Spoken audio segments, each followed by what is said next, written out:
Hello and welcome back to the Drop Step podcast. Guys, the season is nearly upon us. I reckon by the time you're listening to this, we might have had opening night and you're going to be dying to know about the 2024 rookie class. We've all been watching preseason. We've been getting hyped at watching Dalton Connect go off for the last 20 points in that Suns game, or Alex Sarr look like he's actually a basketball player after Summer League. But my guest tonight today, Dan Olinger. Dan, co-host of the Draft Council on the Rights to Ricky Sanchez and sort of all-round Sixers correspondent. We're going to do a little draft for you today where we're picking 2024 rookies and we're trying to build the best eight-man rotation possible, sort of from a long-term point of view. So yeah, maybe some of these guys that we picked today aren't quite ready to contribute straight away, but if you zoom out 5-6 years time, we're projecting that these will be the very best guys in this draft class. Dan, this is a perilous exercise. How are you feeling about it, man? Are you excited? Are you nervous? Or are you a little bit of both? Feeling pretty calm. That helps that, while we're doing this, the Eagles are up 21-3, so I don't have to put any of my brain power into football at the moment either. Like, kind of secure in that too. Um, but no, yeah, thanks for having me on, of course. I'm just ready to get the draft going. Yeah, I think it's probably best that we start. Dan is going to get us kicked off. And like I said, the aim of this, we're going to pick 8 players. If for some reason we don't want to let go starting 5 first, if you want to pick all of your guys in your first 3 picks, Dan, be my guest. You don't have to sort of fill out the starting 5 and then get your bench guys. This is very much free form, but you're going to get a little bit of an insight into how our brains are working from a team building point of view, how these guys might fit into different situations than they're already in now, and how wrong we might be in a few years' time. Because I don't know about you, Dan, but I've got a couple of risky picks lined up. What about you? I'm used to being wrong. I like Killian Hayes. I thought he was going to be good. It happens. I thought Onyeka Okongwu was like a steal at 6. Wrong picks happen. Nothing to be I afraid of. I'm holding out some hope for Onyeka Okongwu. I hope he finds his. I really hoped he found his way to the Pelicans this year, but I feel like that trade is not going to happen since they've already sort of dealt with New Orleans. So we'll see if he gets his chance. But let's get this show on the road. Dan, with the first pick of the 2024 rookie draft, we'll workshop the name as we carry on. Who are you going to take for us, man? So I was not as originally high on this guy as a lot of people were to start. Um, and I thought he was a good pick with the team he landed up with. But really, watching him in summer league and preseason combined with just, I'm like inherently a pretty risk averse person and decision maker. Mhm. But obviously, you do want to have, like you said, we're picking them like for their upside of their career still. Yes. If it was just what they did in their rookie year, like obviously, like someone like Eric Pascal in 2020 would have been a good pick. Older rookies will have those like outlier good seasons before dropping off just because they're physically ready to go. But I think the safest pick that also brings me some upside is Reed Sheppard at 1. I think it's got to be Reed. Of all the players in the draft who I could think become really good players too, like I don't see how Reed is going to be bad, especially with the situation he ended up with in Houston. Just they all kind of they can he can both like tap into some creation upside and like Yeah. experiment with that, while also the Rockets don't need him to do that, so he's not going to be forced to anything bad. The hands on defense in summer league, it was astounding, like how good he was there, and it's translated in preseason. He's going to get called for a lot of reach fouls because he kind of trusts his hands on defense a little too much. Like he is always Sure. swiping at the ball, but it's still like he makes enough high leverage plays that you live with it. And occasionally the at rim finishing can be like, I mean, he's still pretty below the rim when he gets swallowed up by like bigger players, but generally just the touch is incredible, reads the game so well, can flow on and off ball very easily. It's not going to because of the defensive strength and like smarts, he's not going to get picked on at that end. And while I definitely do not say Reed has the highest upside of anyone in this class. I think just his pure physical tools probably do not cap him in a way that some of the other guys don't. Mhm. He has like still like a top. He has like one of the 5 to 10 best ceilings in the class, while also having an extremely high floor, a much higher floor than like all those other kinds of high ceiling prospects. So I think Reed would be my pick. It is my pick. I think one of the fun things about this is that we sort of get to address some of these concerns that we might have had about these guys come draft night. And while we've seen summer league, now we're seeing preseason as well. And the thing with Reed is he was this statistical darling. When you look at him shooting like 52% from 3 for the entire season, like you said, the stock numbers at Kentucky were insane. I think he had a BPM that compared with sort of Kyrie Irving and Zion Williamson in their sort of freshman seasons at college as well. So all of the indicators were incredible, but it's how does this 6 foot, we're going to say 6'3", we're going to be kind. How does this 6'3" guard come into the league, and what's his ceiling if he isn't going to really have a lot of on-ball presence? And I think the difference between sort of some of the tape that we saw at Kentucky and what we've seen in a Houston Rockets uniform has been, particularly at Summer League, some of that on-ball creation. Dan, was that a little bit of a shock to you following the 2024 draft cycle, or did he confirm suspicions that you had in your head that he could probably take on more usage? The mid-range pull-ups are nice to see. Like, I wasn't exactly sure if that was quite in his bag. Mhm. He's got kind of a weird-looking floater, but he's making it plenty fine, so no concerns there. The passing, like, he's always been a pretty smart passer. It's just like always, how much does your passing skill matter if you're not totally bending the defenses all the time? But he's still like doing it just fine. Again, I really just Reed is going to be such a quality player, and I do think the situation has to be baked into it, where the Rockets have just basically stockpiled a ton of pretty good players for like the last 4 years now. They have like they're super deep team at this point. Like I would definitely pick them to make the play in at least, and they have some, depending honestly, I think on how like Amen Thompson kind of develops this year, they have some really good high upside as a team. So I think Reed just is going to work so well there. Is I think that Rockets were pretty thrilled to get him at 3 and what he can do for them. So yeah, I just think he's like, if I had to like put a bet on like an over under of how many All-Star games he makes in his career, it's still not Mhm. very high. Like it's like around 1.5, and I could see over or under there. I don't.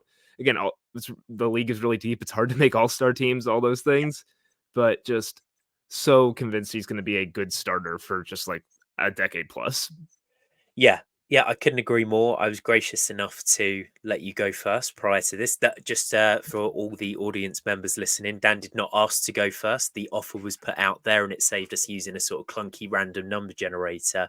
But I was absolutely going to take Reed first, so my plans have been foiled. Well done, you've made the right pick in this circumstance. We'll see if it works out a little bit later on in Reed's career, but that leaves me with pick two. And despite, for me, the strength of this class really being at the 5 position, I'm going to go to the 5. And I think that it's sort of been a tale of two big men this preseason. And I'm really going to over index on last night's performance because I thought that Donovan Clingan looked an absolute stud last night. Had a mammoth game where I think he got 20 rebounds, something along the lines of 12 points, 4 blocks, but was just absolutely everywhere in his last preseason game for the Portland Trail Blazers. So he's going to be my first pick. And I'm going to take him because I think he offers my team an incredibly high defensive ceiling. I think he's looked far more mobile than I perhaps expected, and his motor has looked brilliant. He was really getting up and down the court at quite a rate yesterday, sort of hassling Walker Kessler. If anyone's stock has dropped more than Walker Kessler's this preseason, I don't know who it is because the poor guy's been bullied by I Zach mean, Edey. Walker's Kessler's stock was dropping mid last season, where Will Hardy started benching him because he was tired of him like ruining their offense. Yes, and now every time he runs into a rookie big man, he seems to be given pretty bad work. I think it was Zach Edey in Summer League, and then last night it was a rough showing for Walker. But Klingon is just huge. I'm confident that he could maybe operate as a handoff hub for me. Great screen setter already, knows how to use that really big body, has run really complicated sets rather at UConn in his years under Dan Hurley. And I think that this guy is going to give me a really nice defensive base. And I think that he's going to be able to interact with the guards that I'm going to pick. And there's just that sneaky, like he's still taking threes. Who knows, in 5 years' time, maybe I have like the triple threat, the guy that can screen, that can roll, and can space out to 3. Dan, what have you thought of Donovan Clingan so far? And was he the first big man on your list that you were going to take, or were you going to go in a different direction?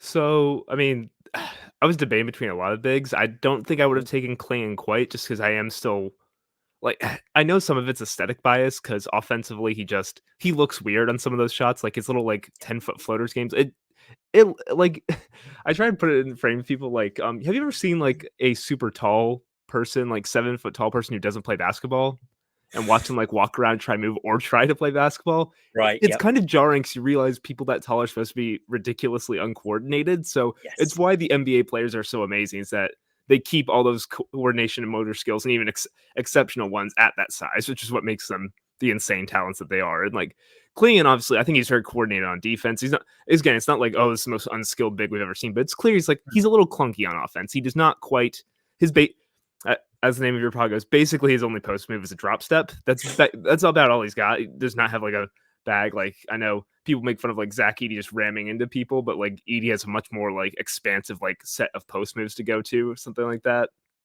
But Klingon just does a little not super fluid on offense, but like you said, if we both took two very high floor guys, like two of the highest floor guys with the first two picks, which makes sense in a draft where, I mean, we all regard it as like a slightly less talented draft of like not as many superstar prospects, like two guys who it's hard to see how they really are awful unless Klingon becomes like an outlier bad offensive player. Because like defensively, he's just going to be, I mean, he's always just been a good rim protector. I don't know if he's going to like be generational or game changing, but like you can trust him to do what he does on defense. He's strong, he's physical, he's smart. He goes for every shot. He knows how to play drop. Like you can just trust him in all those ways. How long till you think the Blazers just start him over Ayton?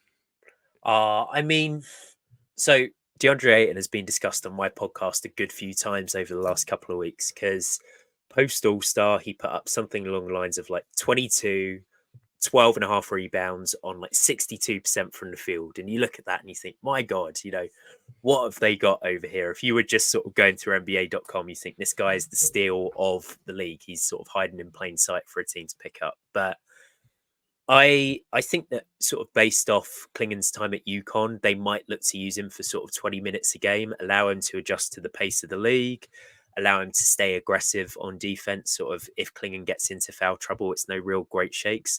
They have one of the deepest front courts in the league quietly when you factor in Robert Williams, if he's healthy, and Duop Reith as well. So I hope that someone comes in for Ayton and just sort of like cleans it all up there. But if not, maybe we see DeAndre sort of like go down in late January, February with an ankle strain, a hamstring strain, and it's go and sit on your driveway that's collecting ice and struggle to get to practice for the rest of the season. But it's definitely going to be a decision because they're really, really high on him down in Portland. Mm-hmm. No, for sure. And the point you made about the conditioning is really just essential to Kling, because that was probably his biggest question coming into his sophomore year. And when he proved, but still one like with a guy, just any guy that size who is required to move a lot, you probably don't want to overwork him to start his NBA career. Yeah, exactly. And, they've not got any great aspirations this year. And I think that they actually did a really good job of bedding in Shaden Sharp a couple of years ago during his rookie season. Scoot kind of got thrown to the Wolves last year. So we'll see if it's just like a 50-50 situation down in Portland. But they've got a fairly functional team around him. I'm excited to see Denny sort of work in screen and roll situations with Klingon. But we'll save pick and roll partners for my next pick. But Dan, it's on to you again, man. Who are you taking with your second pick in this draft? Man, if like from a pure like fantasy football like drafting scenario, like because you took a center, I should like wait on my centers because there's only like that. There's like that thing too, but also I don't. There's not really too many other players I'm super confident in. Like I've talked about Risacher before. He's looked fine in preseason, but I would not be my pick here. I think there's still some serious concerns. It's like it was basically if it was just like in a vacuum, like the two players I would want to take next after what I've seen so far, are both centers. Yeah, probably. I mean, one of them keeps denying that he doesn't want to play center, but he probably is best as one. Like there's pain in Dan's eyes here, folks. If you're watching this in YouTube, you can see the struggle. This is what happens on draft night. I will, for their career down the line, I could just keep it cowardly and take a guy I'm pretty sure is going to be a quality player. I'll take Edey. Let's go, Zach Edey. It was him or Sarr, and like it's the complete opposite. Where I think Sarr actually probably will be better in like 4 years, but I really don't know yet. So, and I was pretty low on Zach Edey for a while coming out of the draft, and I do think there are some serious concerns with his defense and passing. But I mean, dude can score in the post, and it's like a very just bankable skill that's hard to find for like so many other NBA players that like, even then, like, even as I say Edey, I'm like, I could talk myself out of this pretty easily, but like, I already said it. But like already within 2 picks, you can see some really viable offense because if you have Reed, who shot, like we said, above 50% from 3 last year, passing it into the post to Zach Edey, like Jalen Wells has already really, really benefited off this during the preseason, to where you get the big man down in the post. He's going to occupy at least one guy, probably two. If you surround him with shooting, you have that sort of like 1994, 1995, 4 in, 1 out, or like the Houston Rockets scenario, or Dwight Howard in Orlando as well, where it's just we've got this massive interior presence. We surround him with a ton of shooting, and we just pose a really simple question, but it's one that's pretty hard to answer. No, yeah, and Edey just again, like you said, even now you're seeing teams feel the need to double him if he just has such a physical advantage. The passing again is the biggest thing. Like I'm not sure how great of a passer he is. Like that's the most concerning thing about his offense at the moment. He's never going to be a 3-point shooter.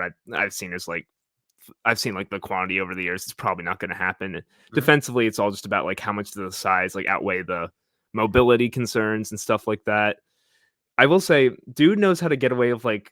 I mean, it's not an offensive foul because they don't call it, but he has like mastered the Al Horford art of like he holds everyone's arm down with his left on his hooks. Like right. It is, he did it for 5 years in the Big Ten, just yanks everyone's arms down to get his hook off, and they don't call it. So I mean, keep doing it, man. But yeah, like Reed and Edey, I feel like I have just two extremely bankable offensive skills. Like honestly, gonna be thinking about some run and jump athletic defenders with my next few picks because that's probably what I need. But yeah, it's just like as much as I love Sarr, I still want to see a little more. I really, really do like Sarr. I really thought about taking him just because it'd be really fun to see what he can do. If he eventually converts to being a 5 instead of 4, I think he's good. But Edey is probably just a little bit more, with my risk-averse nature, like easier to trust at the moment. So I think I'm going to stick with him. If we're doing comparisons between our two teams as well, one thing to point out is Zach Edey has had no trouble getting to the foul line so far in preseason, 8.2 free throws a game. There must be something in the water up in Portland because Donovan Clingan 0.4 free throws per game. DeAndre Ayton famously did not get to the line pre-All-Star break like whatsoever for Portland last year. I don't know if it's sort of a product of their offense, but one big man knows how to sort of get himself to the charity stripe and the other doesn't, at least so far. But yeah, I think that you've done the right thing. And I think that the issue for me is I don't really see a world where like Alex Sarr and Donovan Clingan can play a massive amount of time together. I know that you want to take him, Dan. So if we're carrying on with this fantasy football thing, I could do just the spiteful, like, oh, well, I'm going to take Alex Sarr, but I'm not going to do that because I don't think that that's best for my team. I am sort of picturing Donovan Clingan playing in a Brook Lopez-esque drop.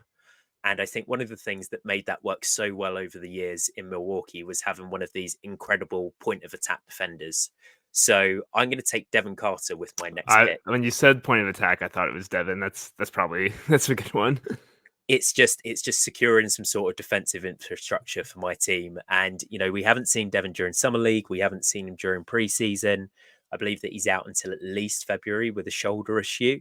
But had a really, really impressive showing at Providence last year. Really increased his 3-point volume, was taking them from NBA range, is an absolute like physical specimen. I've never seen anyone like ace the combine like that at 6'3".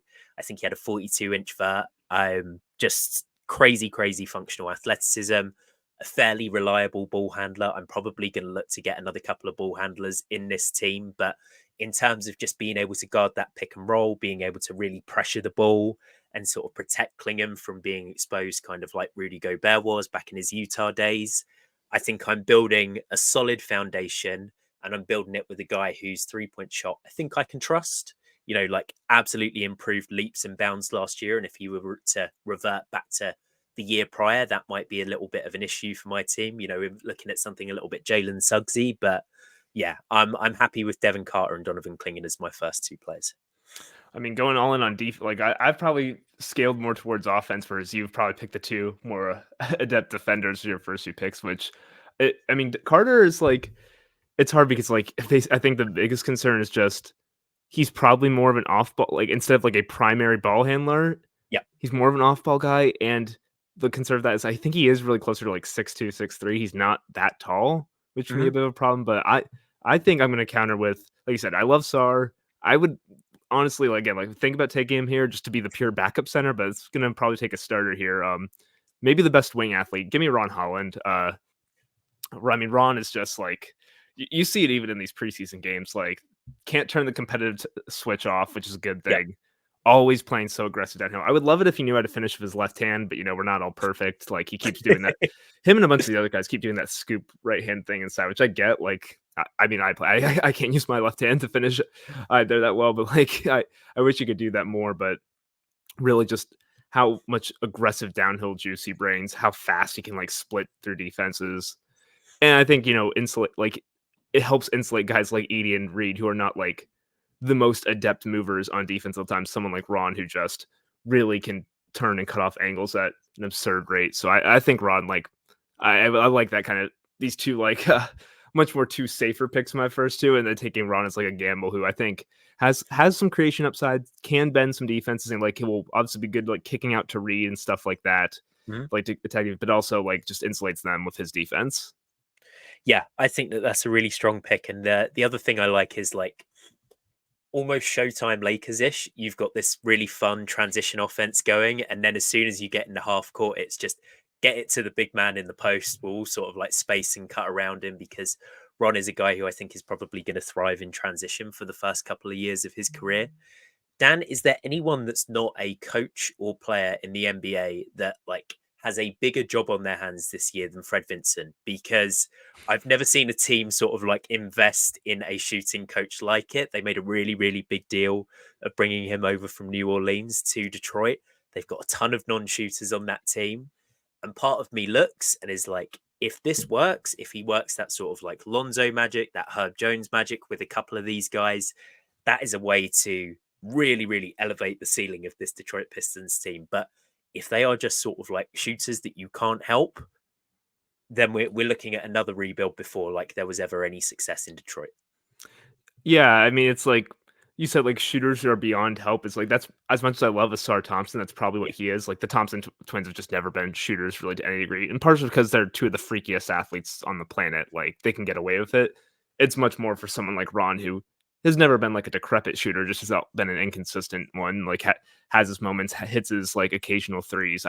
So like Ron is definitely someone who I think with proper shooting correction, like and playing next to some guys who can create and kick out to him, like Cade, like Ivy, all those things. Like I think he could get it together. So yeah, I mean, then you're talking about like how much do they want to try and make Duren more of a see if he can get a jump shot going? Yeah, like, but or like maybe up Cade's percent. I still think Cade's a pretty solid shooter, even though the percentages waver. But yeah, I mean, Ron is definitely not a shooter beyond help. So yeah, I'm cool with Reed, Ron, and Edey so far. Yeah, you've got like nice sort of balances all over the place. It's like you're spinning plates here, there, and everywhere.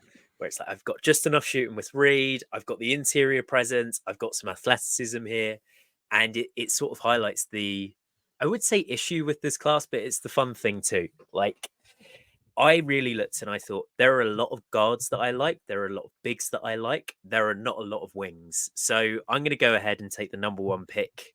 Sixth. Yeah, I think this is my sixth pick. This is our sixth pick, my third pick in total. And I'm just going to slot in Zaccharie Risacher. I think that he's had a really decent preseason. Obviously, it really helps when you're playing next to a guy like Trae Young just to come in and play that 3-and-D role that we sort of saw him play in France last year. But the threes have been going in 44.4% from three in 2 games during preseason. Let's not write home about it, but it seems as though that's holding up. And I think that he's starting to show a little bit of sort of on-ball juice where there are a couple of funky deliveries with passes. There are a couple of funky finishes around the rim, like old school Clyde Drexler finger rolls. And when we just speak about like, I need some athleticism on my team, I need some shooting, I'm going to figure out the offensive creation a little bit later on, but I'm quite confident having Devin Carter, Risacher around Klingon. And I think that we're starting to build a functional team. It's probably now just time to start making it fun.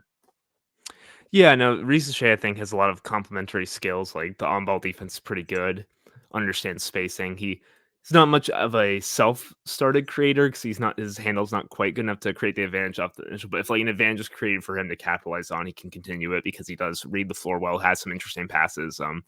I always get worried if it's like finishing around the rim because I don't think he's ever absorbed contact well very much at all. Like that, we talked about like free throw rates, like with Kling and Edey, like an 8 and part of that's just your like physicality and free throw rate are correlated. Like how comfortable are you with like playing physical, and that's one of Edey's biggest strengths versus someone like Risacher. Like, you can't overwhelm him with some strength just with like his center of gravity, how thin he is, like the lack of bend he can get in his knee at times. So, but like I think, like you said, Carter and Risacher alone, that's a lot of like guys who can keep it in front on defense, like keep the ball in front with a guy like Klingen behind them.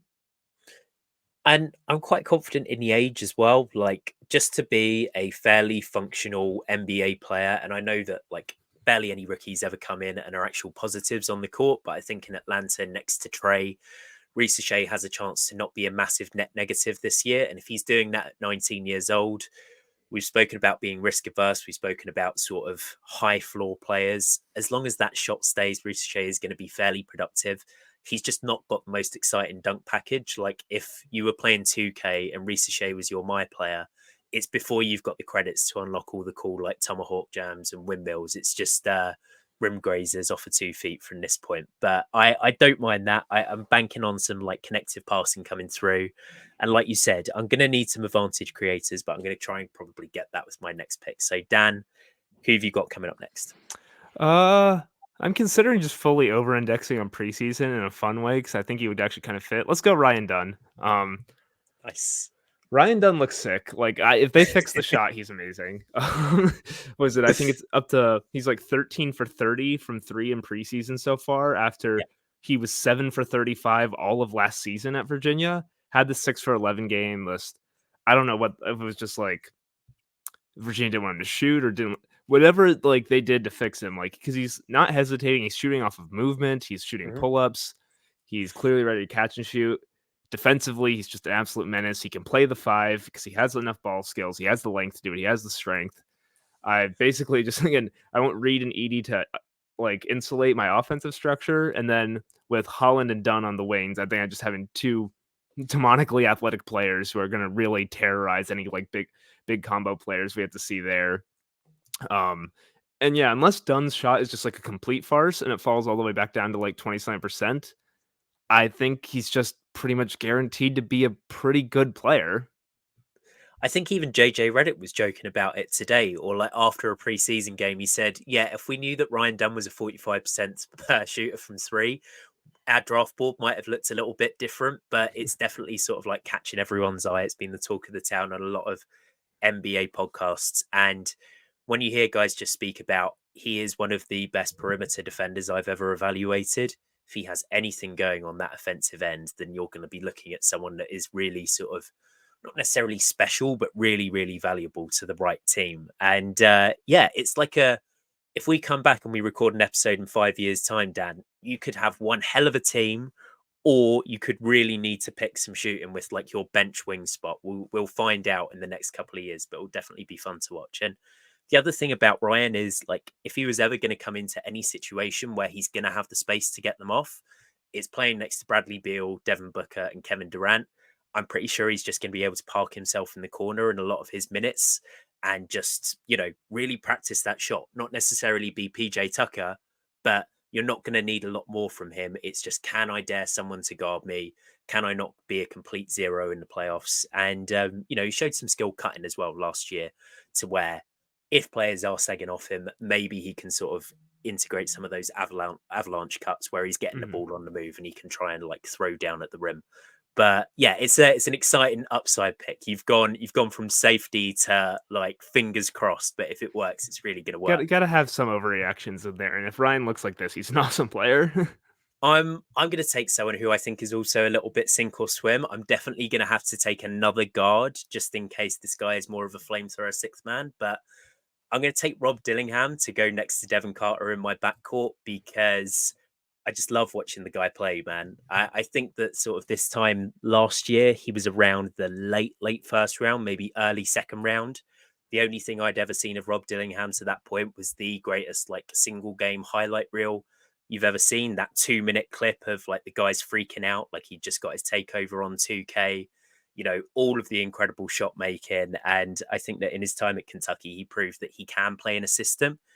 He's happy to move the ball, but he's also a lights out shooter that can really break guys down. And I've had, like Andrew Derkowitz on, who is a new Minnesota Timberwolves beat writer, and they've just spoken about how impressed they've been at the table setting skills and the commitment to playmaking and the fact that he's going to have Mike Conley next to him, at least for the next couple of years. Hopefully he figures out how to leverage that solo scoring while also setting up the offense as well. And I think that he could really benefit from some of the screen setting of guys like Klingen. Rob is like the X factor for my team. If he hits, then I've got great defensive infrastructure, hopefully, spacing, and like a guy that can stir the drink, set the table. So what do you think of Rob, Dan? Was he high up on your draft board? Oh, I mean, I was thinking of taking him next just for like the pure offensive juice he can out for next Reed. Obviously, like him and Reed or him and Devin is like a pretty small backcourt. I mean, it's weird because Carter and Reed are like the same size. If Reed's like a tiny bit taller, but Carter's just so the wingspan and the vertical are so crazy. You don't really like worry about that as much. But no, putting Dilly next to a good screener with Klingen and someone like Carter and guys like Carter and Risacher that can probably capitalize on the advantages he creates. Like you potentially have 3 really good shooters there in the starting lineup immediately. So no, I mean, you always have to worry about guys with that size, like how sustainable it is. Like they can just be too small for the NBA. It really is a thing sometimes. But I think one of the best ways to counter that is just being able to find a natural way to score the ball. Like if you can put the ball in the basket, you will get the avenues to like other things with your playmaking, with off ball cutting, all those things. And for all like the things he needs to improve on, Dillingham can score. I think as long as like he can capably finish at the rim against NBA players at a decent enough rate, I think he's gonna be fine. So yeah, Dilly definitely makes sense at this pick. And like we said, we're going to have the safety net of if it's completely gone to crap in the next couple of years, nice bench guard to come in and hopefully create next to him. But Dan, who have you got with your next pick? Debating between a pretty bankable, good shooter, I feel like, and actually, okay, I'm thinking about this now. Could I take a guy and have him just like, because I know we're going to 8. Can he be my backup center? Yeah, of course he can. Yeah. I trust in Sar. Give me Sar as like my backup big. He's the So 5. He's the 5 behind Edey. tell me why you trust in Sar, because like the group think has gone from one way to the other from draft night to now because of his summer league performance. And I was considering, like, for those that don't know, when we were previously recording this, we had a third guest lined up, and I thought if I don't get Edey or Klingen, I'm probably going to go for some like Khalil Ware, Kyle Filipowski plus Alex Sarr front court, so I can kind of have like 2/1.5 bigs in a lineup. Yeah, and to be fair, like I consider for a second Khalil, like Khalil's a good player too. I have nothing against Khalil Ware, but Summer League, like the most easy thing to do at Summer League is just get buckets for yourself because you're very much running loose offense if you can score off the dribble a little bit, which is, to be clear, Sar's worst skill at the moment is self-created buckets. He actually has a lot of other good skills. That is just not one of them right now. So it was never going to look that great for him. You have to, plenty of guys who look bad at Summer League. Like, it's much more concerning if this Alex Sar's at Summer League in year 3 and it looks the same. Year 1 Summer League, like you could toss it out for for a lot of stuff. But even then, I remember his defense looks really good at times. Just the way he can move and track the ball, like he so comfortably can switch on the ones, like for a guy of his size. Vertically, he's not like the most imposing vertical athlete, but horizontally, he just covers space horizontally so well. And then as a passer, like I think he's a really gifted short roll passer, comfortable with the ball in those areas and seeing the floor. Again, I think because he has some of those ball skills, thinks he can be a 4. I really do think that, I mean, the best thing that it's no doubt to say, but the best thing possible to happen to the Wizards is for them to get the number 1 pick, get Cooper Flagg, who then would bump Sar to the 5 because Flagg is the perfect 4 for the modern NBA.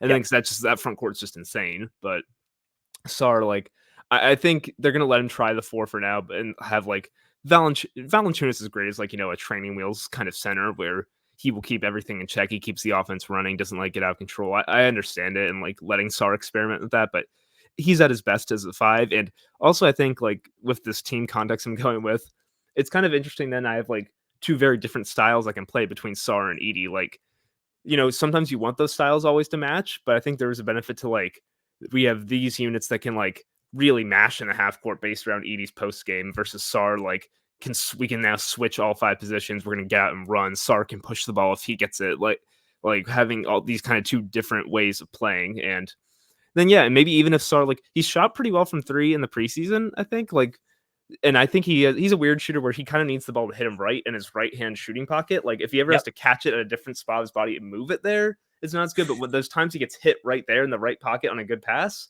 and doesn't have to like adjust after the catch, he actually can shoot pretty well. His mechanics are fine. He has good touch. So I mean, I guess it's technically a mechanical problem. So the mechanics aren't bad, but he has good touch. So I think Sar could be just a like he maybe even could be a 4 if we wanted to switch. Like he is a guy you could put in these different kind of lineups if you want to go Reed plus Reed, Edey, and the 3 super athletes. Like that can be an interesting lineup too. Yeah, I think so. And I think that like if you squint and you see the best outcome for Alex Sarr, you're probably looking at like a Jaren Jackson Jr. type, a guy that offers massive like secondary weak side rim deterrence and then is confident enough attacking a closeout and shooting off the 3 to where maybe you can stuff a lot more rim protection on the court. Maybe he can play with a 5 in a similar way to how like Jaren has in Memphis. But at the same time, you have the option to go small, inverted commas small, because Alex Sarr is still like 6'11", 7 foot with that massive wingspan. It's going to be really interesting to see how his body fills out over the next couple of years, because that could probably dictate his position as well.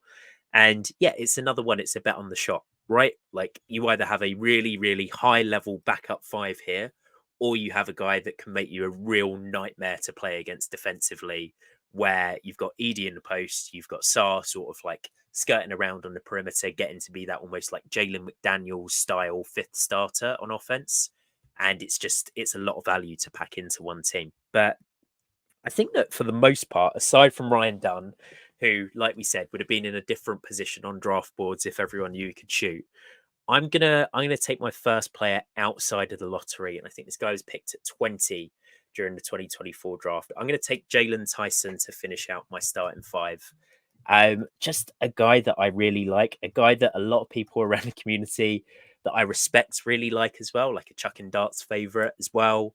Um, Continued to improve during his like fairly long college career. I think he played 3 seasons in college, took on a massive scoring burden for California last year, got up sort of threes at a fairly decent rate, lot of like emphasis on how much can you create. And then I thought he looked really good in summer league as well, where he was able to sort of index between playing on ball, off ball. I think he's going to be a capable shooter as well, and he's a real plus rebounder for his size. So I just like the idea of I've got Devin Carter, Rob Dillingham, Zaccharie Risacher, Jalen Tyson. In a pinch, they can all do something with a screen. If I want to run like a movement system, kind of similar to what Klingham was operating in with UConn, I think I've probably got the players to do it here. And I just think that Tyson is another starter that just greases the wheels. And I think he's got a little bit of upside in terms of maybe he could be a plus starter if he really like develops that offensive game. I think he's got a chance to win the starting 3 spot by the end of the year, or at least figure in a big way in their sort of playoff rotation down in Cleveland. But yeah, I'm a big Jalen Tyson fan, and I'm happy to be picking him here to sort of round out my starting 5. I mean, Tyson's certainly skilled. Like you said, if you're the team you've constructed here with Dillingham, Tyson, and Carter, you have 3 guys who you can basically throw the ball to and have them run a ball screen, which, Mm-hmm. multiple creation offenses. Just, I mean, it's kind of where the league has been trending. You look at a team like that's like the OKC Thunder's whole draft philosophy is just Yeah. draft someone who can run a pick and roll. Basically, is their first step. Is their first step whenever they pick somebody. I mean, Tyson just as a 3 concerns just whenever you're like he's not super tall, and whenever you're like either your skills, your athleticism really have to transcend up a level if you just don't Mm-hmm. have the height. Like it's part of the reason, like when you see guys I've drafted, I like to get a lot of these taller guys because like there's just such a larger margin for error. Yeah. Where when you are that tall, it really does make a difference. You can be a little less skilled, have a few more flaws in some of the other things you do. So that's just the thing with Tyson is just that kind of awkward spot of has a lot of skills, but is he quite skilled enough to be like handling the ball a ton, like at the NBA level, and versus like playing the wing, playing a little more off ball, defending guys who are a little bit bigger? Does he quite have the athleticism and size to really hang there? You just kind of have to figure that out. But he's definitely a versatile player who, and again, one who we've talked about all these high floor guys. Like I'd be very shocked if Tyson's not a quality player. Did you struggle to find wings through this sort of process? Like I found it much easier to identify guards and bigs that I liked, but wings were difficult, which is kind of why we're picking Jalen here to round out the starting I 5. mean, yeah, it's why wings get paid a lot in the NBA because there are not like we all. I mean, we all know the bigs. Like every bit. I mean, the bigs are just in the basketball as a whole, down through every level, the hardest to find because there's just not that many people that tall. But even then, you can find a few bigs, and you don't need too many of them. There's a billion guards out there. Wings is just like, yeah, man, it's hard to find dudes like between 6'5" to 6'8" who are skilled enough to really like operate the ball in their hands at the NBA level. And a good draft has a lot of wings, and like this was not an incredible draft, so that's kind of the way it goes sometimes. Yeah, absolutely. Dan, I would love if you could make your next pick and sort of read out your starting five. I'm assuming you're going to finish out your starting five here. So So let's just give the listeners an idea of what we're dealing with right now. so you would think that I am debating whether I want to bring this guy. I might just like cop out and say like I can go like variable starting lines with the guys I Of course, have. Cal. Yeah, Um ooh, this is actually okay. I'm taking this guy who we're probably not going to see much of at all this year, right. but I think I look at my team. And I know the shooting concerns, but as long as Dunn and Holland are like the worst ever, I still think I can get like some shooters with like other picks. 'Cause, like my bigger thing is, and I have Reed obviously is like the most sure thing shooter there is. Yes. I like to have guys who, like, I think my team needs someone who can create an initial advantage, like that isn't Eeks. Mainly our main advantage creation right now is either Ron Holland beating someone with the dribble, which he's still working on, or Edey inside, like drawing two. Mhm. I'm gonna take Nikola Topic because I think we just need someone who can break down a defense and get to the paint. And he can be my starting two. Again, I would probably flip around my starting lines a bit based on how it's going, but Nikola Topic can be my other starting guard next to Reed. Also, as you know, like not gargantuan guard, but like a bigger guard. So because obviously Reed, like you don't want to. I understand Reed is kind of combo and can play between both, but drafting someone shorter than Reed would obviously be a little bit of a concern. You don't want to go too small there. I Mhm. think Topic is just going to be like really good at breaking down defenses consistently, getting to the rim. I know like the whole thing about he doesn't dunk the ball, not like the wingspan isn't crazy, like not most absurd athleticism, but reads the game super, super well. I think you can trust him on defense, has the size. And again, just I want someone who can collapse the paint. I think that's I also considered someone like Collier here, just as like for the similar thing, Yeah. but a little more confident in Topic's shot than Collier's, although both have questions. Yeah, I think like one of the things that really stood out to me about Nikola Topic was particularly back when he was playing for Mega as opposed to Red Star. I had Bryce Simon of Game Theory podcast on to sort of like talk about these guys quite early in the year last year. And we just noticed the resiliency in terms of if the shot from three wasn't falling, if you looked at his stat lines, he was getting to 18, 20 points per game by sort of forcing the ball in from two or by getting himself to the line as well. And I think that if you ask general like draft analysts, what do you look for to indicate that shot can translate? You're looking for a guy that has high percentages from the free throw line, and you're looking for a guy that has touch around the rim. I think that Topic has both. He's going to have a chance to really focus on his game this year. Like you said, it's a red shirt year. I wonder if his injury is even for that long, man. Maybe he's like available to come back in January, I February. will I will say if Topic just like the injury was worse than we thought and like he doesn't recover well, obviously that would I'm gonna look optimistically that he comes back okay. Obviously, if Topic comes back and he looks like a different player after the injury, that's not what I intended. Yeah, but you know, this is the luck of the draw. Someone could go into their first game in the NBA and this unfortunately happens to them. So we could all look really silly for a couple of reasons. But like you said, like one of the best first steps in the draft, if the shot ever comes round from three, if you can get guys to perhaps consider going over on screens, then you've got that real like I'm screwed either way balance on the offensive end. And you've got a really fun thing where like you could feasibly play Ron Holland and Ryan Dunn as the two perimeter defenders. And then you could definitely have Reed as like your nail defender, the guy that's helping off the corner, and then maybe try and hide Topic somewhere. So you're going to have your 3-4 like on the perimeter guarding, you know, Robert Dillingham, for example. Mhm. And then these guys can just sort of like sit, use their athleticism, use their burst to try and get your team out in transition. No, yeah, for sure. And just I kind of just again like some of the synergy we can find with guys like obviously Topic and Ron kicking to Reed or having Edey be the screen. I think Edey is a screener for Topic with his first step, like when how Yeah. much space Edey takes up. Just it's really hard to duck under an Edey screen because it just takes a while. He's like he's a big guy, so like I think there's some interesting stuff there. Also, like Topic's ability to hit rollers and like Edey's going to be a roller. Like I think there's a lot of things that can work together, and I just like having. I think I have after like Reed and Edey, I think Edey's like obviously a good athlete, but like in different ways, like his physical just stature, and Reed's like overwhelming skill. I think Holland, Dunn, Sar, and Topic are all four just really good athletes, which I like kind of build. I like to, I think I have four players who I think hit the athletic threshold you need to really survive in the NBA. And ironically, I'm going to take another guy who, like, there've maybe been questions about his ability to get to the rim. He was really young in college last year. This is going to be my bench guard. And like we said, if Rob Dillingham flames out, I'm happy for this guy to come in and sort of run the 2-1 next to Devin Carter. I'm going to take Bub Carrington, a late riser through the draft last year and a guy that I was really high on. Pitched him to the Raptors on Raptors Republic last year. If you guys listen to that with Samson Falk. But just really impressive for a guy at that age to be able to be really comfortable in ball screen situations and really comfortable getting to his pull-up jumper, both from three and particularly in the mid-range. Like, I thought it was really impressive in the mid-range that he just always had that.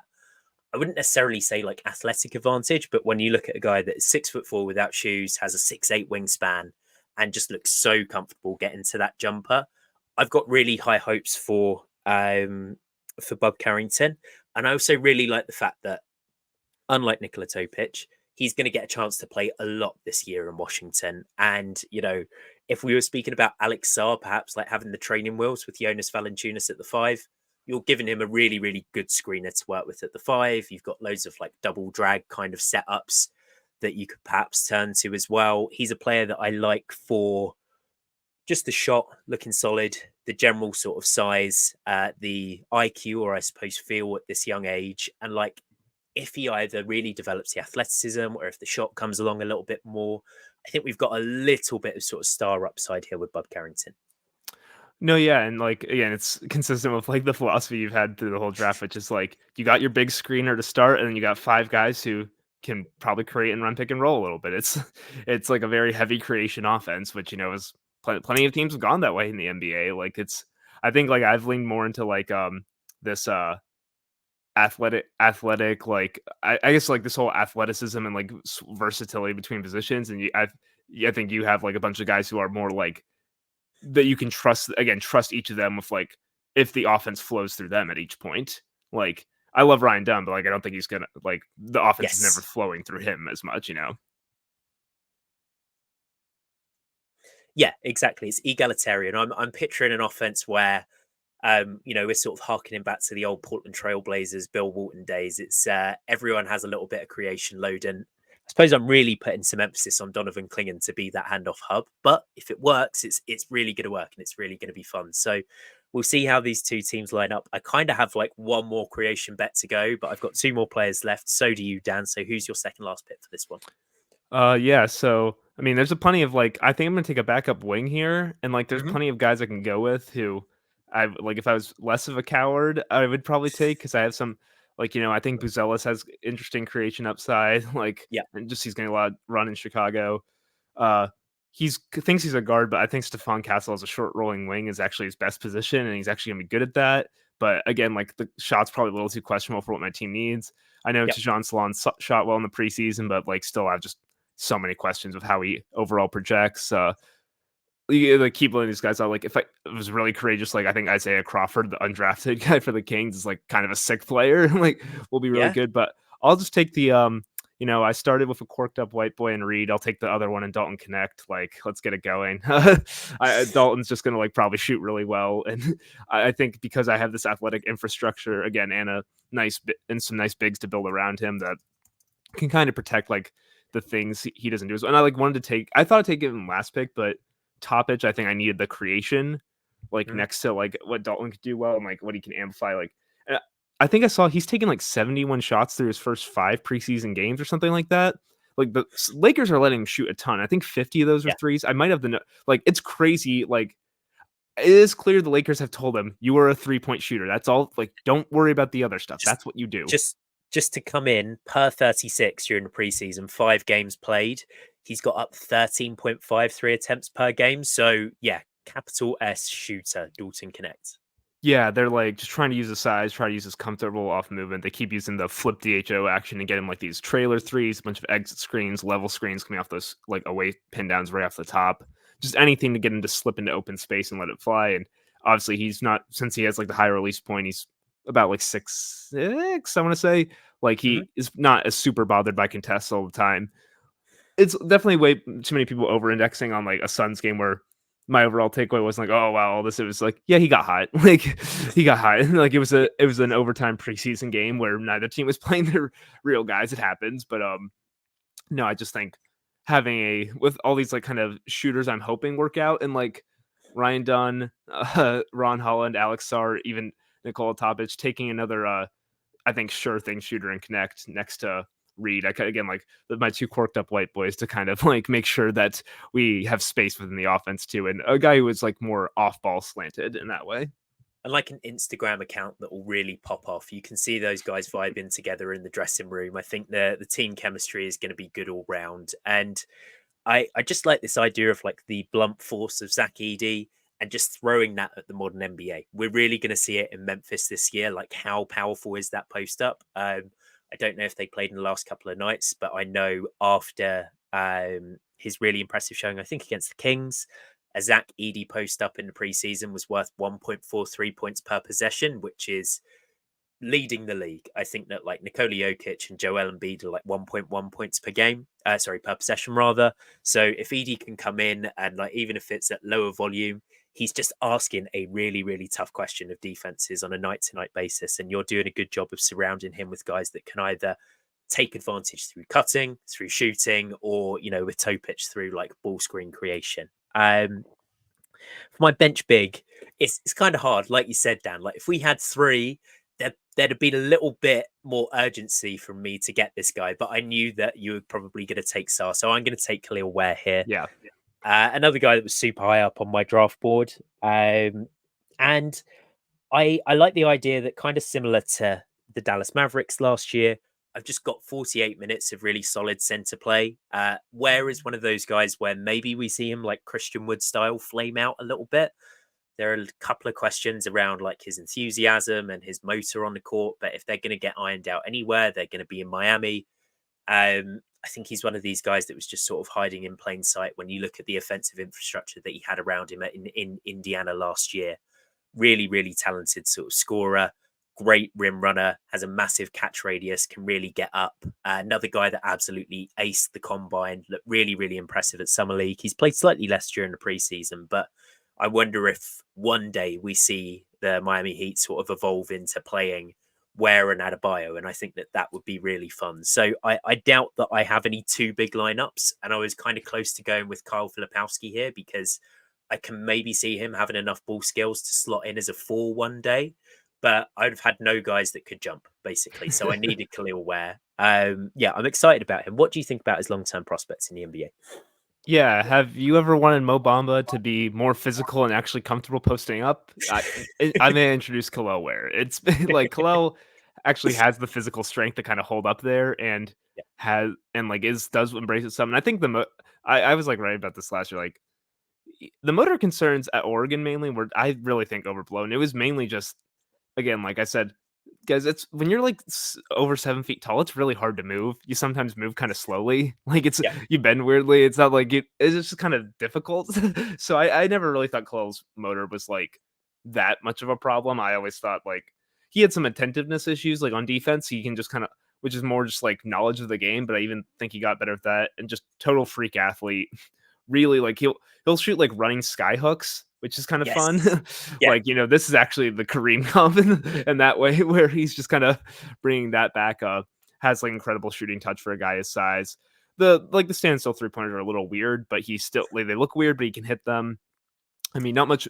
Again, he doesn't have much of a skill as like a passer or like ball handler, but physically just can really hang while also having the shoot. Like he very easily clears the athleticism thresholds you need to, and like the shooting thresholds you need to. So it's just really hard to see him being bad. And like I said it before, I said it on the draft council like a bunch of times. Miami clearly has a philosophy of, we draft dudes who are like physically built, and we work down Yes. from there. Like, yeah, our first step is like we have all your like lifting numbers, and we have to like slowly work. Like Keshad Johnson and Pell Larson's like whole things, like they're like just absolute tanks.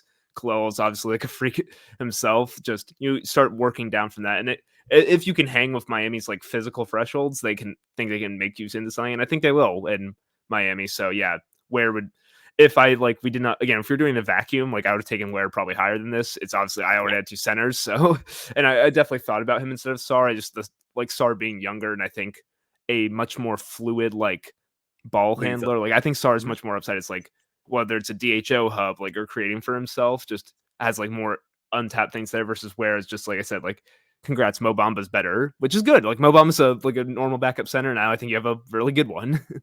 Yes, somewhere in between Mo Bamba and Kareem Abdul-Jabbar is what I got there, but I'm Yeah, completely happy with those that. those two like goalposts we're always talking about. Yeah, yeah, absolutely, absolutely. It's a slightly wide range, but I don't mind. Like I think we saw the value of the floater last year in the playoffs last year for like rolling five man. I think one of the things at Indiana was that like because of the lack of spacing, Ware had to turn to that floater quite often. He had to turn to that running sky hook. And if you look at Isaiah Hartenstein and his effectiveness through the season for the Knicks, I think he was hitting like 60% of his floaters, which is godly touch.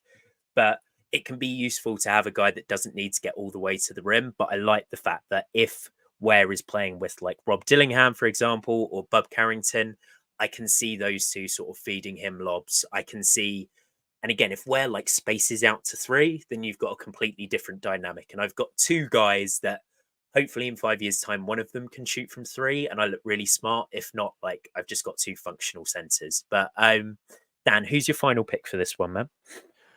Yeah, I mean, I already have done the wings, and I have like in theory, I should have a backup guard. Like tempted to take Bazelis again because I said him last time, but Yeah, I'm comfortable doing Sixers State Media. Let's go with Jared McCain. nice.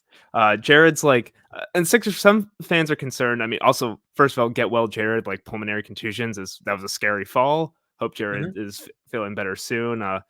No word yet if he's going to be playing in the opener yet. Like basically, the Sixers preseason was just a whole like running list of different guys getting injured, which is always great. But Jared like athletically is obviously where everyone's concerned, just with his size and like how he can get blocked at the rim pretty easily sometimes. Like it's just never been his thing, but Jared so clearly understands who he is and like the way he plays. He knows how to get one. He's hit a bunch of no dip threes throughout preseason, and I can't stress enough. Like if you're at a Sixers practice, a Sixers shoot around, wherever he like practices that for hours. He has known for years that he has to do it. Like so, Hmm. he is like always like working on different ways to get his 3 point shot off as fast as possible. He fully understands where he is, and then just like as a like ball handler, like I just want to again some more hand on the team. Jared has shown some self creation. Like he does have all these like tricky finishes around the rim. Like when he can get his body in the position he wants, which not only is it given his athleticism, but actually has like really incredible shot making prowess. Really, really strong and embraces physicality. Like that's on defensively when people are worried about him, he's because he's not like super quick twitchy to like handle these smaller guards, but actually I think is decent guarding up because he Yeah. actually has the strength to kind of battle with like forwards. Awesome rebounder for a guy who's only 6'2". Like really just good job getting in for boards. And yeah, I just like I basically rounding after all these like unsure shooters I took after Reed, rounding out my team with like two guys in Connect and McCain, who I'm pretty sure if like whenever they're wide open from three, they're gonna hit it. I think it's just a good like baseline to insulate for my team there. And there's also this question of like, how much height do you need with 7'4", 300 pounds Zach Edey at the five as well? Like, your team at the end of the day is going to try and funnel guys towards Zach Edey at the rim or Alex Sarr when he's playing. So it's like all I need is for my guys to not get bullied in a post up, and kind of similar to like a Jalen Brunson type. McCain maybe profiles as being able to use that body, like you said, Dan, where it's like I'm not going to absolutely die straight away if I'm on a switch. Whereas I think that Rob Dillingham weighed like 165 pounds at the draft combine. So I hope that he's being fed well in Minnesota. And if he is, then like I could have a player here. But I think that McCain is a safe bet to like, if he doesn't stick in the league, it's going to be a real shame because he's got a lot of skills, like you said, plus rebounder. It's really important that these guys can do something when their shot isn't falling. And it's like, how much does Nick Nurse lean into? Can we run Jared McCain like round some action? Can we get some like Reggie Miller style stuff going? Can we do some of the things that the Lakers are doing for Dalton Connects, for Jared McCain, for Tyrese Maxey, instead of maybe just like parking him in the corner? Like let's see what happens over the next few seasons in terms of how much Jared McCain is used. They're definitely using him as a ball handler again. Like one of his best things is that he's good at hitting guys in the pick and roll. Like he gets to handle, though he isn't like a collapse the entire defense with like his first step. he hits open guys. He can make reads. He can run offense. It's weird because the Sixers are so in flux with their rotation with how many injuries there are right now. But I'm not like when they're all healthy. McCain's not a guarantee to play. Yet the Sixers like went all in on this very veteran team. Eric Gordon's been playing in front of him. I think they probably debate sometimes. It's like some backup, like Kyle Lowry's there too. Like, but also Lowry's been probably they have a lot of guys who have been in the league a long time. Which on a team that's ultimate goal is to win the championship are probably going to get more run. But McCain is definitely like on the fringes there, where I think they're like 3 to 4 guys. So they're kind of debating like how much can we use this guy? How much should we trust him? McCain's right in that range. Obviously, again, first thing for him is to recover from his injury and like get well, and then we'll see how it goes. So, which I mean, it's a bummer from a game that's like, he probably would have had an opportunity to play this first week, and now that might be gone just because they obviously you don't want to risk it with your first round pick if he's not feeling well. So that's kind of a bummer for him, but no, I'm very confident in McCain's like ability to translate on and off ball offensively. The shot is really pure. Defensively, I think he fights in the ways that'll matter. And yeah, I think he's gonna work for this team I've built here. Nice. I'm going to round out this draft by taking the guy that I probably wanted to take as my starting 4, but I was kind of worried that Jalen Tyson would go. I don't know if I'd have the guts to like pencil him in there, but we're carrying on with the OKC Thunder philosophy. We're picking an OKC Thunder draft pick, and we're picking Dylan Jones to be my backup wing.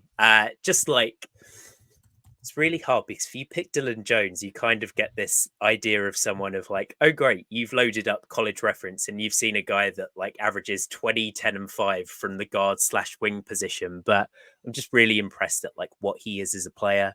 I think that he's really adapted to playing in OKC quite well, shot the lights out through preseason so far. And I just like the idea kind of like, not in the same way as Zach Edey, but you're posing a question to teams on nights. It's like, how do you guard a 6'6", 240-pound ball handler?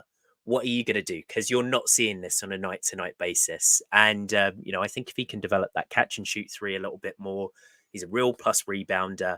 He's a guy that has a nose for getting in the passing lanes as well. And I think that I've got a fair few guys that can maybe get our team out in transition in like Devin Carter, Dylan Jones. Hopefully Risacher can use some of that length. I don't know if he did that a ton in France last year. But Jones is another one of those guys that is like, if you really squint, I don't think this happens in Oklahoma because like there's way too much talent in front of him. But there's a real player there, and there's a player that can be used in quite a versatile way. Like we've spoken about my team having Donovan Clingan as that screen setter and everyone sort of operating around him. I think in lineups with Dylan Jones, with his size, with his heft, you can have Jones screening as well, and you can have him as a like elbow operator, as a guy that's not only like handling the ball, but maybe also like rolling or popping out as well. So he's my final pick, and he's definitely one of the most fun players in the class. No, your team is loaded with passing talent. Like Dylan's one of the best skip passers you're ever going to see. Like, just loves the live dribble skip to the point where you're wondering why he's doing it so much when he was at Weber State. But like, no, he's again like everything we said about OKC about the ball handling creation, just guys who can trust to run offense. I think again the biggest concern of someone like Dylan is just defensively. Like if he has to play up instead of down, like how's he going to hold up there? Yeah, has some like not like I'm going to say like a terrible vertical athlete, but not like super explosive there. The block numbers were ridiculous and not in a great way in his last couple of years in college. Yeah, I mean to be fair, like at Weber State, he was. I mean, we said his size. He's wing size, but he was a point guard for Weber State. He was handling the ball all the time. So yeah, like it's weird. You like Risacher is like the truest wing on your team, and then you have 2 true centers, and then like 5 guys who I think have basically played point guard for their college teams. Yes, yeah, exactly. It's the Sam Presti year. It's like the Will Hardy way of building a team, and they're getting it right so far. Maybe the league goes a completely different direction in the next couple of years, and this all looks very stupid. But like we said, multiple ball handlers, and I think there's a real nice like clash between our 2 teams. But Dan, before we get into exactly how the 2 teams are going to play, I've got Steph Castle here. I've got Saloon. I've got Matas, like we said. A lot of guys like drafted in the lottery that weren't necessarily considered a ton. I know that you said you might have taken Buzelis if maybe like you had an extra spot on your team or if you were feeling a little bit bold with that last pick. But how do you feel about some of the guys that we haven't picked? Were they just maybe too risky with the lack of shooting? Yeah, like I think Castle again, like I said, is a very interesting short role player. Like, and he Yeah, has shown some really good flashes of strength based creation. It's just it's hard because you kind of have to fit some things around him. Like, I think he mhm, actually does fit really well with Wemby and San Antonio of how they're gonna run some inverted stuff with him. Like, yeah, that's actually really fun to see. But it's hard because you kind of have to build with the way he plays, build some things around him. And I was not gonna build my whole squad in that way. Solon is just like an uncertainty factor where I think he could be good. I see why Charlotte picked him. He probably wouldn't have been my pick at six, and I just I'm a little more confident in what the other guys do. Bazelis, again, it was like more of a fit thing. Like I was really close to Bazelis on like plenty of these picks. Like you could have talked me like him, Connect, Holland, like done all these wings. Like again, just a little more trusting in their bankable skills versus Bazelis is like handling, which is probably and like his like off ball defense, which is probably the things I like most about him. Just a little yeah. less sure about those, but definitely like see a plenty of an argument for him too. Yeah, Cody Williams is another guy that like I was a bit tempted by, which you might have expected given the quote unquote philosophy, but just like not quite the 3 point volume at the college level to really be confident enough to say like, yeah, I'm sure that that's going to translate on both the catch and shoot and pull up level. I wanted to have my more like fun, kind of like weird looking wing bets. Like maybe Jalen Tyson isn't a weird looking wing, but Dylan Jones sure is. Um, let's get into our teams. Let's read them out, and if you've got an idea of how your team is going to play, Dan, pitch it to the listeners, and then I suppose we'll put this on Twitter. We'll see if anyone votes on a poll who they'd rather. And like we said, we'll come back to this like 5 years down the line when we're both in front offices somewhere or whatever it is that you want to do, and we'll either gloat or like both have done a really good job. Yeah, 5 years later, when the Thunder have drafted 25 more players who can hurt, and 23 of whom are point guards, but um, The uh, only non-point guard is Cooper Flag, who they get from the Clippers pick next year. exactly. So I guess my starting five is Reed Sheppard, Nikola Topic, Ron Holland, Ryan Dunn, and Zach Edey, with Yep. a bench of Alex Sarr, Dalton Connect, and Jared McCain. Like I said, I honestly, based on how they're playing, like really Reed and Edey are the only like locked in starters. I could even like flip all these guys around it like any, and I guess you have to have one of Dunn or Holland on the court anytime because I really do need to have like I don't have a lot of fours here Mhm. is my thing. Like unless like again we can flip Sar to the four. Like that's kind of again that's one of the reasons I took Sar, like kind of having the chance to maybe even though I don't want him to be a four as much, like putting him in situations there, like you still Yep. could use it. So and like you said, just on offense, like can use Edey a lot. It's like a can kind of vary what's working or not. Like use him as the hub, just and have a 4 out kind of system with or with like a guy like Ron or Ryan Dunn in the dunker spot, kind of playing on opposite side of Edey's post up, and just kind of the gravity draws. Use that as way, and also having like Dunn and Holland and Edey all having Sar, having them all screen for Topic and Reed as much as possible. If Topic's trying to apply downhill pressure, Reed trying to that vertical pressure of I guess vertical up the court where they're trying to take away his shot and like how you can get guys early in the. I guess that kind of pairs like Reed probably pairs better with Sar as like a short roll partner because Mhm. Reed is more likely to get trapped and dumped right over the top versus someone like Edey who's going to get deeper into the paint with that roll, and that's what Topic is doing. Like those two are probably much more of a better ball screen pairing as well. And then just those other guys you can screen, you have like McCain and Connect who can just kind of slot in wherever we need as like extra shooting space, with also like a few athletes hopefully to insulate them too. Yeah, big bodies as well, and like Connect and McCain, or like we said, stronger guys through their body. Whereas my starting lineup consists of I'm going to say Rob Dillingham is my one, who is like the least strong upper body guy that I probably could have drafted today, but I don't care. He's a hooper. It's going to work. Devin Carter is my two. Zaccharie Risacher is, I suppose Jalen Tyson is my three. Zaccharie Risacher is my four. Donovan Clingham rounds out the starting five as the big man, with Bob Carrington as my bench guard, Dylan Jones as my bench wing, and Khalil Ware forming a Daniel Gafford, Derek Lively like pairing in the front court with Donovan Clingan as my backup big. And the idea here, as we've alluded to many times through this podcast, is to essentially have one very large defensive presence who we can sort of bank on and then have a lot of ball handling around them, a lot of shooting around them, multiple ball handlers, all guys that can sort of operate with a ball screen.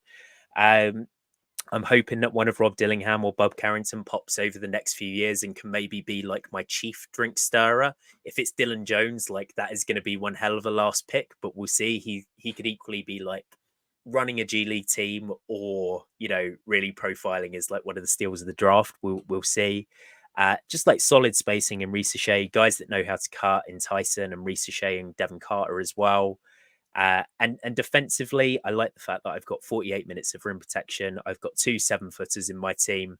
Hopefully, there's no foul trouble. I think like 8-man rotations don't bank in foul trouble. We've just got like replacement level players around these guys. If one of them is injured or whatever, we don't have to worry about that. But a lot of onus on Devon Carter to sort of perform that Drew Holiday role when either of these two are in a deep drop, really try and chase round screens, pressure from behind as well. But I think they're fun teams. And Dan, I think that your team has more exciting names. And like, I really wanted Reed.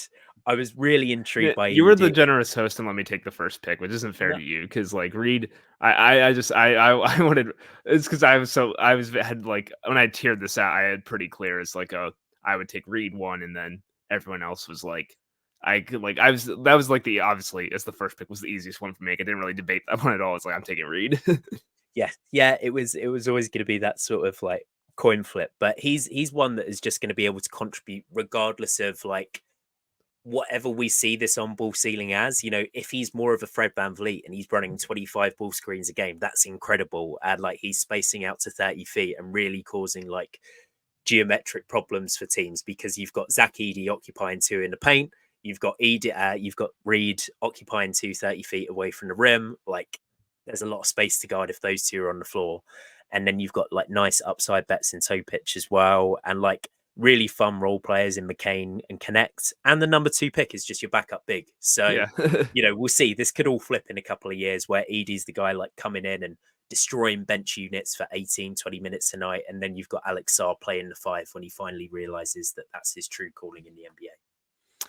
Yeah, again, like whole philosophy was I have Reed, McCain, and Connect to kind of insulate some level of shooting talent versus like then other guys are like let's get the physical specimen. Like, let's get the guys who I think are like you really have to have some good long athletic players in the NBA who can just bear down on these other teams. And I think that those like especially again, I think Dunn and Holland can be a pretty terrifying duo on the wings. Edey's like different kind of athleticism, but again, just takes up space and like really imposes his physicality all the same.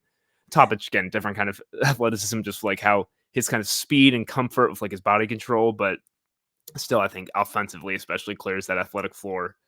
And yeah, obviously Sarr is like one of the fastest 7-foot human beings we've ever seen. Yes. Yeah. I've got a final question for you before we get out of here. Previously, when we had this planned, we had the idea of having 3 people draft. Did you have any like deep cuts that you were targeting with the 22nd, 23rd, 24th pick that you want to speak about? I know you mentioned, was it Isaiah Crawford? Yeah, Isaiah Crawford was on the Kings? list. Yeah, like other guys we've mentioned like Kyle Filipowski, Pella Larson. If I needed a backup big and we had gone really deep, I had Enrique Freeman for the Pacers on the Yeah, he's list. crushed it in the preseason.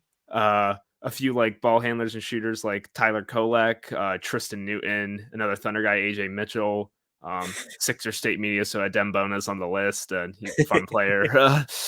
Oso Iguodaro is like an interesting connector. Jonathan Mobo, like those are basically some of the other names I had out there. We were due to have Matt on from Swish Theory, and I looked at Matt's big board just to try and get ahead in my planning. And he had Moba like 5 or 6. So that would have really thrown a spanner in the works had he been drafted. But he's definitely a really interesting player.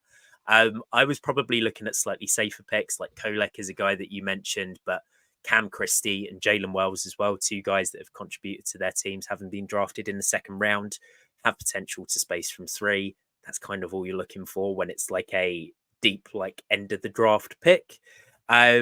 And yeah, I don't think that either of us were willing to go too risky with like a Pacome Dadier, for example, who I don't know how much run he's going to get in New York for the next couple of years. Johnny Furphy is a guy that a lot of people are excited about as well, but he's another one where it's like Indiana's a deep team. You're going to be playing for the G League this year. Like we could have all the hopes in the world for these guys, but it's really hard to get playing time in the NBA.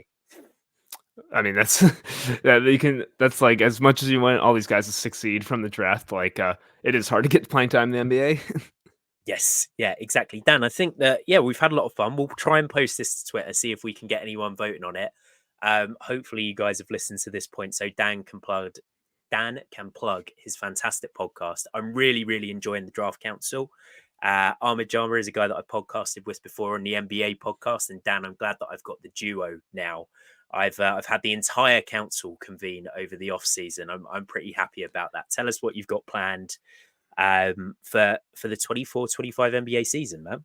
Yeah, just got to get podcast namesake Ricky Council on, and then you're good to go. But yeah. So thanks again, Jack, for having me on. Really appreciate it.